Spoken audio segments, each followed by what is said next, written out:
بہت سارے بے گھر ہوئے، بے یار و مددگار ہوئے۔ اسرائیل نے اپنی بھرپور طریقے سے اس پہ لوٹ مار کی، لوگوں کو یرغمال بنایا، لوگوں کو قتل کیا اور تباہ و بربادی پھیلا دی۔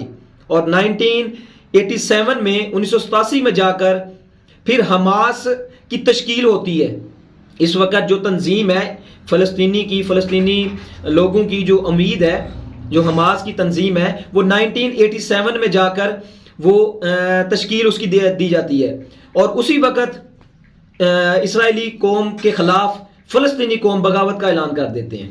اور یہ بغاوت ایک چھوٹے سے حادثے کے بعد ہوتی ہے، جب اسرائیل کی جو فوجی ٹرک تھے وہ گزر رہے تھے فلسطین کی آبادی سے، تو فلسطین کی آبادی سے ایک خیمے کے ساتھ ٹکرائے، اور ٹکرانے کے بعد 4 فلسطینی عام لوگ شہید ہو گئے۔ اس شہادت کے بعد لوگوں نے ان کی گاڑیوں پہ پتھراؤ شروع کر دیا، اور اتنا اعلیٰ لیول کا پتھراؤ کیا کہ اس دن سے لے کر انہوں نے بغاوت کی بنیاد رکھی، اور وہ بغاوت آج تک جاری ہے، 2024 تک وہ بغاوت جاری ہے۔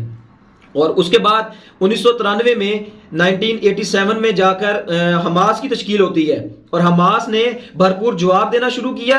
تو اس کے بعد 1993 یعنی 6 سال بعد ان دونوں کے درمیان اسرائیل اور فلسطین، اسرائیل اور غزہ کے درمیان ایک امن معاہدہ ہوتا ہے، اور امن معاہدہ ایک بہت تیزی کے ساتھ کیا گیا، لیکن اس پہ جتنے بھی نکات تھے، جتنے بھی اس پہ نکتے تھے جن پر معاہدہ ہوا، جن پر دونوں ہی پارٹیاں ایگریمنٹ کیا، اس پر بعد میں عمل نہ کیا گیا۔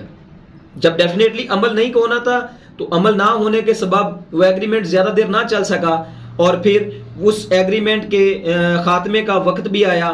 تو 2005 میں جا کر اسرائیل نے اپنے تمام جو تھے اپنے ان کے لوگ تھے، اسرائیل کے لوگ تھے، اسرائیلی تھے، یہودی تھے جو غزہ میں آباد تھے، ان کو انہوں نے وہاں سے نکال لیا۔ یعنی کسی جگہ پہ جب کسی نے حملہ کرنا ہو نا، تو وہ سب سے پہلے وہاں سے اپنے لوگ نکالتے ہیں۔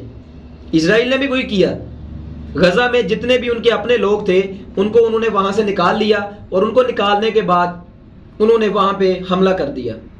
پہلا حملہ انہوں نے اس وقت کیا، اور دوسرا حملہ جو تھا وہ 2005 کے بعد جو غزہ پر حملہ ہوا، اور اتنا سخت حملہ تھا کہ وہاں بھی بے شمار شہادتیں ہوئیں، بہت سارے لوگ اس میں اپنی زندگیوں سے ہاتھ دھو بیٹھے، بہت سارے لوگ جو تھے وہ زخمی ہوئے، کچھ مفلوج ہوئے۔ تو اتنا خطرناک حملہ تھا اس وقت۔ تو حماس نے وہاں سے پھر اپنی بغاوت کا اعلان کیا۔ پھر انہوں نے 2006 میں جو فلسطینی پارلیمنٹ تھا، اس میں پارلیمانی الیکشن ہوئے، جو پارلیمانی انتخابات تھے، اس میں حماس نے ایک زبردست قسم کی وہاں سے فتح سمیٹی۔ تو وہ زبردست قسم کی فتح سمیٹنے کے بعد انہوں نے غزہ پر اپنا مکمل کنٹرول کر لیا۔ یعنی 2006 میں غزہ پر حکومت بھی حماس کی بن گئی، مکمل کنٹرول بھی حماس کا آ گیا۔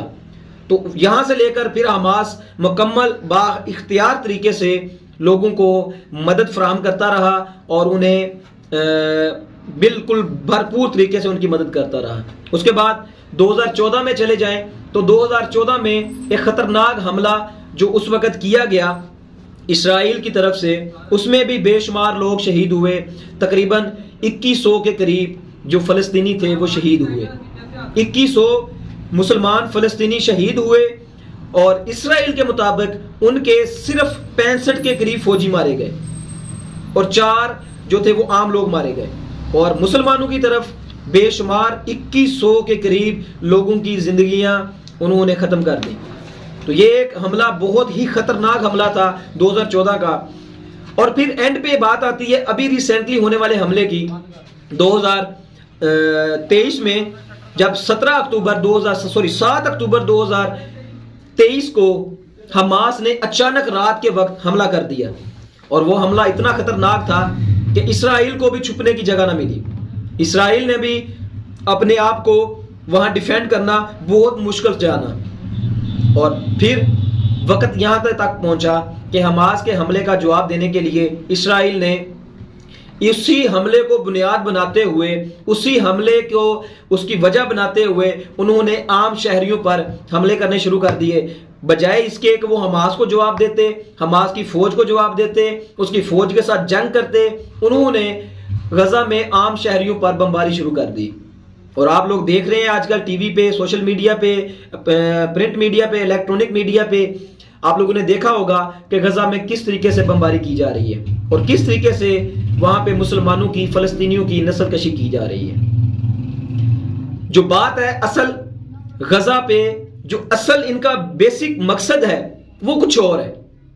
اس ساری سٹوری کے پیچھے جو مین مدعا ہے وہ یہ ہے کہ بیت المقدس اس وقت فلسطینی ایریے میں ہے، وہ کشیدگی کے ایریے میں ہے، اور اسرائیل یہودی وہ چاہتے ہیں کہ وہ بیت المقدس ہمارے قبضے میں آ جائے، اور ان کے نیچے اس کو وہ شہید کر کے اس کے نیچے جو صندوق، وہ ایک دفن ہے باقول اسرائیل کے یہودیوں کے، وہ اسے نکالنا چاہتے ہیں۔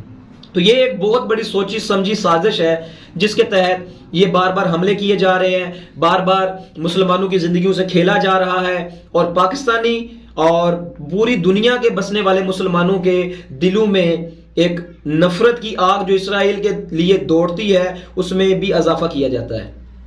اب ہمارا جو اس دنیا میں رہتے ہوئے as a Muslim, as a Pakistani کہیں یا ایز اے مسلم کہیں، ہمارا یہ فرض ہے کہ کم از کم غزہ کے لیے اگر ہم کچھ بھی نہیں کر سکتے تو غزہ کے لوگوں کے لیے آواز ضرور اٹھائیں۔ میں امید کرتا ہوں کہ آپ کو آج کی ہماری یہ انفارمیٹیو ویڈیو پسند آئی ہوگی۔ ہم نے اپنے کم علمی کی وجہ سے، کم نالج کی وجہ سے جتنا ہو سکا آپ لوگوں کے ساتھ نالج شیئر کیا۔ اگر آپ سمجھتے ہیں کہ اس میں مزید کچھ چیزیں ایڈ ہو سکتی ہیں جو لوگوں کی رہنمائی کریں، آپ کمنٹس میں بتا سکتے ہیں۔ مجھے اجازت دیجیے، انشاءاللہ حاضر ہوں گا ایک نئی ویڈیو کے ساتھ، ایک نئی ریسرچ کے ساتھ۔ اللہ حافظ۔